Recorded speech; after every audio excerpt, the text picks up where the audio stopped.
But siguro itong huli na lang po si take advantage, dito na po si Ma'am Alice, no?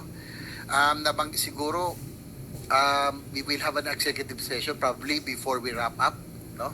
Ito pong hearing na ito kasi sabi nga kanina bugbog na kayo, pagod ka na, no?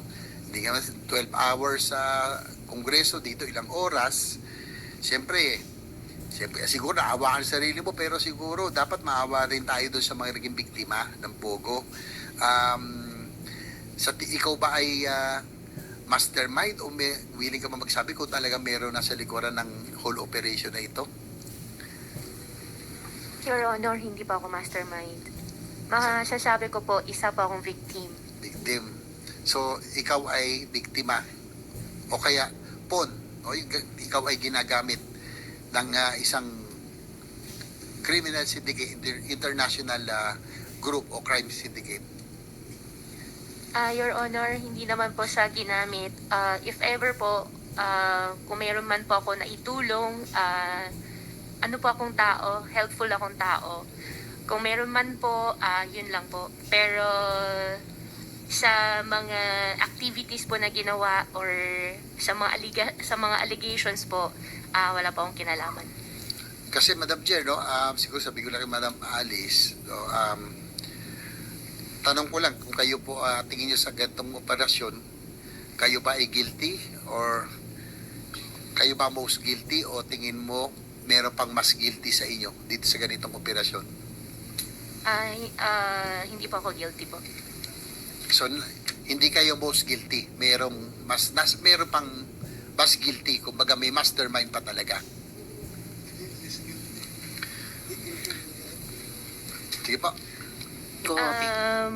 Your Honor, I think sa tagal po na investigation, alam na rin po ng committee po, especially chaired by our Madam Chairman, who's really at the back of everything po.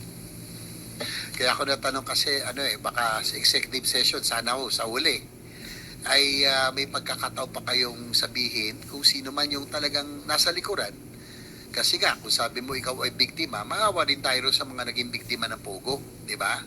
So, sa executive session, hindi pwedeng ilabas yun, no, sa media, sa publiko. Maintindihan namin kung ikaw ay natatakot, no, dahil international crime syndicate po ito, natatakot ka para sa buhay mo. Para din mabawasan siguro yung kasalanan mo kung sakali sa executive session ay willing ka bang sabihin kung sino yung most guilty na sinasabi mo? Yes po, Your Honor. Madam Chair, so I wrap up. So I'm expecting that Ms. Alice Go will divulge the real masterminds of the operation of this international crime syndicate, and we'll be responsible for her safety. So alam ko naman natin yun, pero sana po masabi po niya sa totoo. So she said yes already. So we will just await for the executive session. Thank you, Madam Chair.